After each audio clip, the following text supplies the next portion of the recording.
There's a saying that say, if you want to make God laugh, tell him your plans. Because it's not going to work out that way. But I think you said a lot when you mentioned, living every day to the fullest. If you do that and you present yourself in a way where you're in a position to take advantage of opportunities that present themselves, then you'll be good. Your network is your net worth. Come listen to some of the most successful people I know share invaluable knowledge, stories, and advice in real estate, business, and beyond. This is Weiss Advice. Whether you want to take your business or personal life to the next level, look no further. Welcome back to another wonderful episode of Weiss Advice. I'm your host, as always, Yona Weiss, and with me today we have a great guest, as always. I mean, listen, we have great guests on the show. That's kind of my theme over here. And I'm really excited to introduce Johnny Lynham, who is going to be sharing a little bit about his journey and about what he's going on. But before anything else, Johnny, thank you so much for joining us. How are you doing today? I'm doing great today. Excited to be here on the show and and talking real estate and success, man. That's it. That's what we talk about. Well, it's Weiss Advice, but we talk about real estate, we talk about success, and we like to give a little bit of advice to those who are listening, because every single one of us has something that we can teach, something that we can share from our own experiences that you would never, not even necessarily think about it, but everyone who's listening to that can relate. Everyone can relate to other people and our individual stories. So I'd love to just get into this. One thing that's fascinating to me, just to give our listeners a little background, a little context, you're an active duty Air Force officer. So thank you for your service. You've been doing that for quite a while already, right? Yeah. Just hit 16 years back in August. So that's incredible. So it's been a pretty full career in the military, and you've done amazing things with that. But more recently, over the past decade or so, you've been involved in real estate, right? And so real estate has kind of helped you to be able to retire or come up on retirement soon from the military and be able to live off that cash flow and off that. So I'd love to jump right into that, if you wouldn't mind. How are you able to, let's just get the elephant in the room. How in the world are you able to balance, right, a full-time career and at the same time be investing in real estate? Yeah, so it's definitely a team effort, and it wasn't necessarily apparent at first, but as you grow and continue to pick up rentals, and we start looking at multifamily, that there's a team behind you to make you successful. And so with me, the military we talk about leadership as an officer. You got to be a leader from day one. And so that kind of came inherent just from doing the job and moving around in different positions. And so it was like, okay, how can I translate this into starting a real estate business? And my wife, we chose for her to stay at home after we had our first child.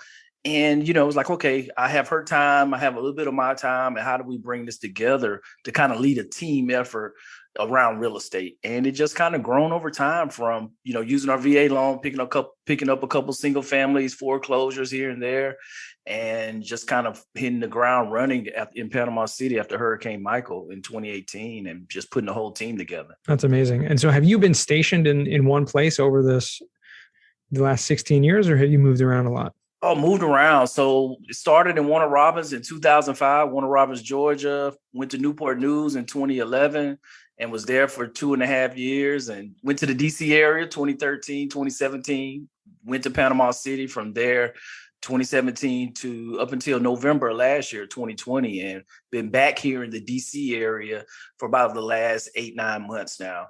On this assignment. So, but it goes fast. It's been a great experience. What I tell people, not every job is the same in the military for the ops tempo with deployments. Mm-hmm. I've been blessed to go on 2 deployments and just from supporting from that perspective.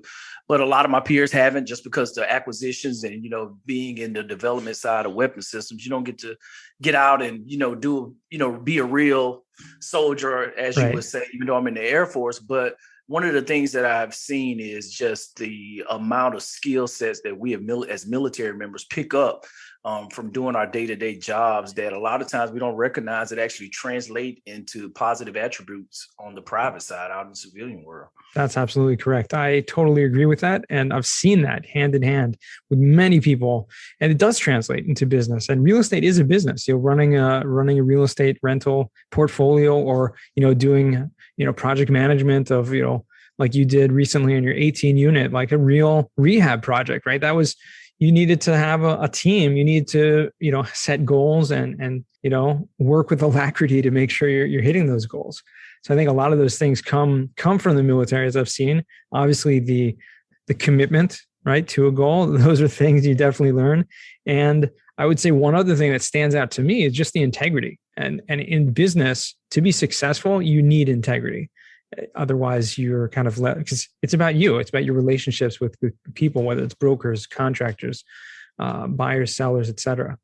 Yep. No, that's 100% correct. And, that 18 unit, it was one of the biggest things where that we took over a headache from the seller, but he ran into those issues where he assigned an assignment of benefits with a contractor who didn't perform, who, walked off the job, took money and didn't actually finish the work. And so it was really stressful for them as a couple that was nearing retirement. And, we kind of stepped into that opportunity and helped them navigate this space and get out of it. And then really it took over the headache that came with it. But at the end of it, we were successful. But it definitely goes a long way on both sides of the equation, just like you said, with all across the board. What are some of those attributes? Maybe there's some people listening to this that are also veterans or active duty. And I believe there are. I actually know quite a few that listen regularly to this podcast that fit that description. What are some other things that you would kind of recommend to them while they're, maybe looking to get involved in their first real estate deal or continue to be successful in their real estate? Obviously using the VA loan, that's a huge thing. You took advantage of that. I'd highly recommend everything. But besides that, anything that you might want to kind of use to that they can translate that into the business world or into the real estate world? No, most definitely. I think the biggest one is take action. Whereas that a lot of times we listen to, the podcast, we watch YouTube, we read the books, we go to the seminars and network. But when it comes down to it, that a lot of times we lack that ambition or motivation to actually take action with the knowledge that we've picked up and gained and actually implement and do it. So I think that's one of the biggest things from service members, whereas that you do a lot of times we say we don't have enough time, but we do have enough time to where we can, serve faithfully and, and take care of our duties during the day. But, we're not at 100% all in every day. And so during that downtime, maximize your time and use it properly. Whereas that, hey, you can look at using your VA loan to pick up your first property, going networking events, meeting people, hey, build a team with partners that, hey, you may not have all the time, but you have other people that you can bring into the team that have time and can bring that to the team in order to take down a multifamily, for instance. Absolutely. And I think one of the biggest challenges for a lot of people is, besides for the time, a lot of it is like location. And people might be thinking, well, hey, I'm not located in a great market, or I'm not located in a place where I can actually buy something that, with the resources that I have. Well, maybe look outside that. Maybe talk about some of your experience. The properties that you own are not in the place where you live, right? So right. How do you do that? You're exactly right. And I think, as you move around and navigate, it's like you see the areas, you get intimately familiar with some of these areas. And for us, we have our renovation business that's still going in Panama City, where we were stationed at last year, but it made sense to keep it going. And we successfully executed 7 projects so far this year. And we're continuing to go, but we were able to do that because of the team. Mm-hmm. And so right now I've been 14 hours away for almost 8 months away from all these projects that I haven't personally walked through any of them, with the exception of one when I drove down for one day during spring break with the family. But other than that, I've been leaning on my team for my contractors, my realtors, my title company, my inspectors that are my eyes and ears to make sure that the contractors have kind of executed everything properly. And so that now with technology and, Zoom and, Slack and other tools that you can use to leverage to build a team. You don't have to personally be there anymore. Right. And I think you just have to put that together and, that fits within your lifestyle and just execute and make it happen. For sure. And that just goes back to what you said before, take action, take massive action at that, right? You take a lot of action. And that's really what it's about. I think for me personally, that's something I need to hear because I need to take more action in some things with that regard in real estate. So definitely going to take that advice, that wise advice coming from Johnny today. I want to talk a little bit about a book that you're publishing, your first book that you're going to be publishing later this year called The Real Estate Success Strategies, right? What they forgot to teach you in school. So this is really exciting. I mean, there are so many things in terms of financial awareness, real estate specific, obviously, but just in general finances that not that they forgot necessarily to teach us in school, but they didn't teach us in school. So obviously the inspiration for this is clear, but again, taking action and actually doing it and writing this book is just tremendous. So let me tell us a little bit about that book and what you plan to gain out of that. Yeah, it really the biggest thing. I wasn't actually looking to write the book. LinkedIn of all things, I had commented on a former coworker's success at writing a book, and the professor from Georgetown who runs the program there actually came in. He was like, "Hey, if you're really interested about getting more information, we just started last week, and we still have a couple slots open, so you can start." And I was like, and I came with all the objections about time and, running a business virtual now. And he crushed all that. And my wife said, you got to practice what you preach. You tell people, become comfortable being uncomfortable. You got to do it. Yeah, you don't like writing, but they're going to teach you how to do it. And stepped out on faith and, it made it happen over the last, 5-6 months putting the manuscript together. That's incredible. So it was really it was part of a program that they helped you to, put it together, right? Yep. Book creators through Georgetown University, a phenomenal program. Professor Coaster is the best for us breaking this down. And I'm an engineer. I'm an electrical engineer by trade, but, for us to go in and teach a guy like me to write stories and actually, bring in and interview great people like yourself and, and talk real estate, but then to bring it together behind some of the themes to help people walk away with some tangible habits and strategies that they can use and implement in their own lives. Awesome. You mind giving us maybe like a little sneak preview? I'd love to get like a story, like something that you took a lesson away from that's in that book, maybe, or maybe even not in that book, but something that you've obviously done multiple real estate transactions, a couple dozen, right? So you feel comfortable in that world. You've been doing this for a while. I guess something come to mind. Yeah, I think the biggest one, and it's really a story of perseverance and tenacity, was Dave Seymour. A lot of people know him as he was on the hit TV show with A&E's Flipping Boston. But he immigrated from the UK over here, West Virginia, moved to Boston, up until one point, he was a firefighter. He was working as a contractor. Then he had another side gig to the point where he was working over 120 hours some weeks. And, for him, he hit rock bottom to a point where is that he saw an infomercial in the middle of the night about real estate and went to this seminar, put in 30,000. And he went through and just took it. He took the bull by the horns and executed.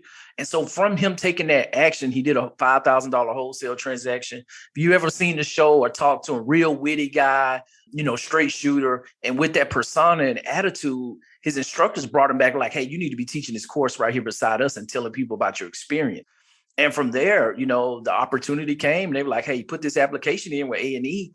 And he put the application in and kept true to himself and sent it back. And he got selected out of hundreds of applications. And the rest is history. Wow. He went on from there and started a private equity fund that he's doing now. He's raising $100 million buying apartments along the Gulf Coast. And, it's just a phenomenal story of perseverance, of where you actually come from and the situation that you're in or the situation that you're in right now doesn't necessarily define where you'll be in the future. That's awesome. So that was a good one. That's such an incredible lesson. And you never know. And you also never know what's really going to be. I mean, I like to ask people on the podcast sometimes, and I'll ask you the question, but I like to ask them like, where do you see yourself, 5 years from now? Like, what's the goal? Like, what's the plan? And the funny thing is, as much as we can project of what we'd like to be, maybe X, Y, and Z. There's so much that's totally out of control, and so much that one choice that we make may completely change the trajectory of where we're going to go. And so that's why people ask me, like, what's your plan? What are your goals next 5 years? I have no idea, like zero. Like I never answer that, because to be honest, I live life. I try to live every day to the fullest, and I try to take opportunities when they're presented to me. And so you never know where an opportunity is going to be presented to you. And if you just take that, you have no idea what life could be like in a year from now, 5 years from now. But it definitely should be involved with personal growth. That's for sure. Yes, most definitely. I think there's a saying that say, if you want to make God laugh, tell him your plans. Because it's not going to work out that way. But I think you said a lot when you mentioned, living every day to the fullest. If you do that and you present yourself in a way where you're in a position to take advantage of opportunities that present themselves, then you'll be good. Good things will follow. And you kind of go from there. For me personally, 5 years, preferably, I'm retired from the military, and I'm doing real estate full time, and I'm helping other people find their way through real estate. That's one of the things that I'm passionate about. We're just helping people find financial freedom and time freedom, just kind of get after those goals. So amazing. Do you actually have like I remember Brian Briscoe, who's a mutual friend. He's just retired recently from the Marines after 20 years, and he had like a clock going on, like he put it, submitting his retirement, and he was counting down the days to go full time with real estate. You have something similar to that? Do you have an idea of when that's going to be, or are you just going to take it as it comes? Not yet. For me, I'm at about 3 months and 3 years and about 10 months. So I'm a ways away. So that would be miserable. But no, it's in the back of my mind. And, on the other side of it, I love what I do. And the reason why I've stuck around with the Air Force this long is because I truly believe in the mission, the calling, and, and just being around great people. And so for me, it's been a great opportunity. And so I'm still loving it every day. And, and I've conducted my business in a way where it's that I can support both, and and it stays in a perfect balance. That's really smart. That's really smart, because a lot of people kind of stuck in their job, whatever it is, if it's a corporation, if it's a career, or anything like that. I mean, you're in the military, obviously it's in a way similar to a corporation, right? You have benefits, you have all these things, and you have, commanding officers that can't necessarily do everything you want to do, but it's a work environment. But people get stuck in their careers and don't make plans in terms of figuring out their financial independence, what's going to happen outside of that. People would just rely on, their retirement account or things like that, when that's not necessarily gonna get you there. So taking action, getting into investing, and whether passively or actively, there's so many opportunities. I think it's really just about taking advantage of that. Most definitely. I think that's the case. And, the biggest takeaway for me was when we purchased the 18 unit last year, and to do our first multifamily transaction for me as a single family guy, I was like, okay, how do I get here? And it took going to a seminar and somebody saying, hey, you can actually, it's not that you put a team together, you can get there. And so, and actually taking action off of that. And now to the point where looking just to network with other people, other investors, and, getting involved in a couple markets that we focus on, and just continue to build teams and, and bring a community of people together that's interested in real estate and learning.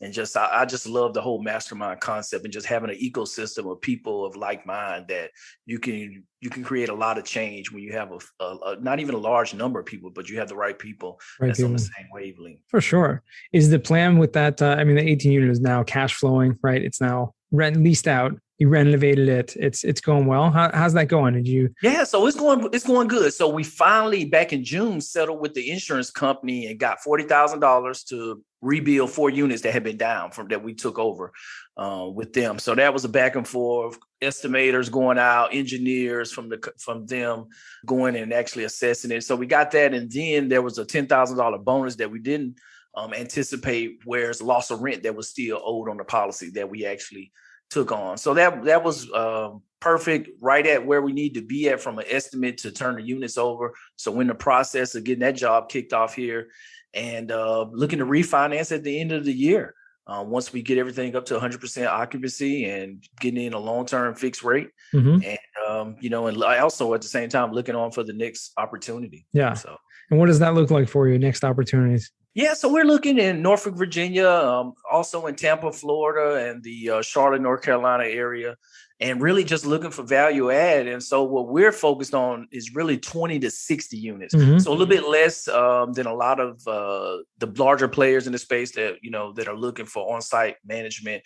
But I think that we with the tools and how we manage the property management companies, that we can be fairly successful and efficient with managing the smaller properties. And then also just for the when you start looking at the key principles and everything that we need to do for signing on loans, that is a whole lot more manageable for myself and one other maybe to take those deals down and move forward and sure, and just continue to build wealth along the way. Absolutely. I mean, you can make a lot of money with smaller properties also. It doesn't have to be a large, 150, 200 unit syndication. We recently had one of our last guests at the time of recording this, that is, we recorded it in recent months ago, but with David Tupin, he was talking about specifically that, with just, you can make a lot of money on smaller properties, and that's what he's done. In fact, he just closed, literally, as we're talking today, at the time of this recording, obviously, an 18 unit, right, in Texas that he took over with a joint venture with a partner. And you can make, again, if you're not doing syndications and you're not bringing in a huge amount of investors, you can really get a lot more out of those smaller properties. Most definitely. And it was funny. I listened to that show and that like solidified for me, to hear a guy that, had done the big deals. He was like, well, yeah, I have my software company but I'm also looking at smaller deals because, hey, I can make the same type of spread. And I was like, you know what, we made the right decision by doing that. And because I think a lot of it, for me, you can get more intimate with the sellers because a lot of them are mom and pops. Mm-hmm. And, a lot right now, just looking at retirement and things where you can help them versus, dealing with a property management company or a large LLC that owns the bigger deals that I think it just lends itself to some good opportunities. That's right. Yeah. There's a lot more room for, to get into that space. And I think that's a smart, wise decision because it's also a lot less competitive, right? There are less people going after those smaller deals. There's still a lot of room for improvement. Awesome. So, Johnny, I want to transition now into what we call the final four. You know what these are. These are four questions we ask all of our guests. And the first one I'm going to ask you, my friend, is what is the worst job that you ever had? Working as asset protection at Target, going into my senior year at the University of Alabama. Hated it, was on my feet all day. And even though I was in ROTC, I'm not the big security guard type. So especially when you talk about trying to stop somebody walking out the store with PlayStation. So that was definitely by far the worst job that I ever had. Oh man. Wow. So you had to be one of those guys, stopping you at the door, checking your bags. Okay. Well, yeah, it doesn't sound like a lot of fun. Being on your feet all day, whatever you're doing is not a lot of fun. So definitely hear that.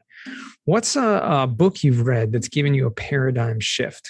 Well, I think for me, and a lot of people at this point, it's kind of cliche with Robert Kiyosaki, Rich Dad, Poor Dad. But for me and where my journey kind of started and came from, that everything that was in that book, I needed it because I didn't receive it elsewhere, kind of growing up, for as the principles of entrepreneurship, being a business owner, being an investor, that I really kind of lacked in those areas. And so for me, it kind of opened my eyes and it lit that fire under me to kind of get me where I'm at today. So that by far, that's definitely the book that I can say that kind of changed my course. Sure. And there are so many people that, relate to that because, like you said, it's just like your book, right? What they forgot to teach you in school. There are so many things, that principles that are in that book and the Rich Dad, Poor Dad series in general, that a lot of people just don't know that, weren't given that background. Their families, weren't, coming from that type of mindset. So you didn't necessarily get that.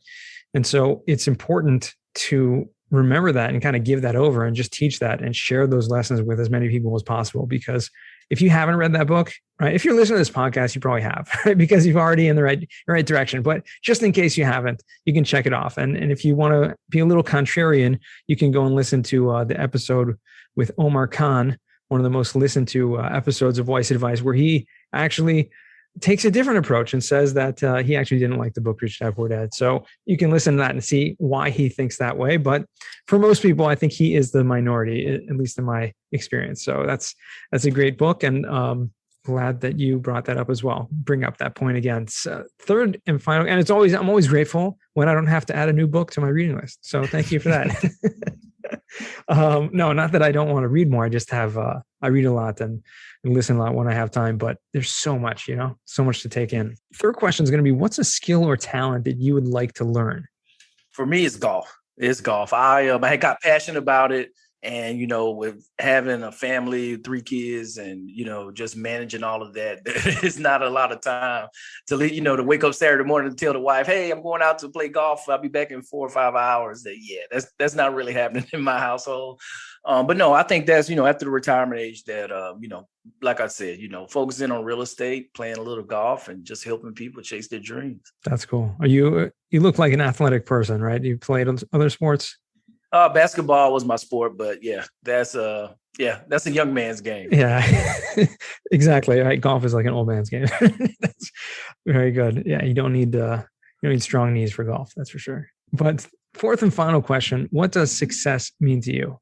For me, it means time freedom. And, and I talk about this a lot, whenever I get a chance to speak. And it's really, for me, it's just giving my time back, whereas that I can spend time with my family, can pour into their lives. And then for other people who are trying to take action and take control of their lives, then, doing whatever I can in my power to kind of help them and have that time to do that. And so for me, it's just really getting the time back, being away from your family, 6-7 months deployed at a time, depending on your service, maybe longer. And, my last one in 2018 was eye-opening for me, now that I had 2 kids and my wife was pregnant during the time. It was like, this sucks. And so, for me, it's really the time freedom and, being able with that in real estate that you have the money and the passive income to pay your bills where you can focus your time wherever you want to. So, right. Yeah. I mean, obviously it's very difficult to have that time freedom if you don't have that passive income or you don't have those investments. So you got to start at some point, right? In that point, if it wasn't yesterday, it's got to be today. Yes. So everyone listening to that, I hope you're taking action on that. I just want to, for those of you who have listened all the way to the end here, I want to just thank you for that. But I want to just take a second and look at the wall behind you. Those of you who are watching the video over here, you got 3 signs over there. Just tell me a little bit about what that means. It says hustle, grind, execution. Yeah, for me, and you see the guy over to the side, I think Kobe Bryant is just a Mamba mentality. And really for me, it's just that, every day you're going to have challenges. You're going to have ups and downs. I try never to get too high, never get too low. But at the end of the day, it's a grind. You got to hustle. You got to put in the reps. And if you show up consistently, then good things will happen. And I think that's where you come in with the execution, just being consistent and just showing up every day, even when you don't feel like it, that you'll be, when you look back on it, whether it's a year from now, 5 years, 10 years, that you're going to be proud of yourself and everything that you've done if you stay committed to the cause. So. Very powerful words to end with. I appreciate that. And I appreciate you taking the time. Where can our listeners find you or reach out to you, Johnny? Yeah, so I'm out a couple places, primarily LinkedIn, and then also Instagram, Johnny Lonham, REI Vet, and then just johnnylonham.com. Awesome. We'll make sure to put that in the show notes, as well as a link to your upcoming book that, again, we talked about earlier in the podcast that you're going to be releasing later this year, probably still pre-order at this point, but Check that out. And, appreciate you taking the time out today. It's great catching up. Yes, most definitely. I'm glad to get opportunity to sit down and chat. So amazing. And to our listeners, thank you for joining us all the way till the end. And again, remember, till next time, the best advice comes only when you ask. Real quick, I have one question for you. Did you like this episode? If you did, I want to ask you a huge favor. See, the biggest thing that helps this podcast grow and that will spread this message to the whole world is that if you leave a review, a rating, and subscribe to the podcast. What that does is it basically tells the platforms that this podcast is out on is that you like my stuff and I'm doing something right. So take a few seconds out of your day, hit that subscribe button, leave a rating or review. I would be extremely grateful. Also, I want to hear from you guys. So I want to hear some feedback. If you have any questions for future episodes, please find me on LinkedIn, send me a DM, connection request, Yona Weiss, and I'd love to hear from you.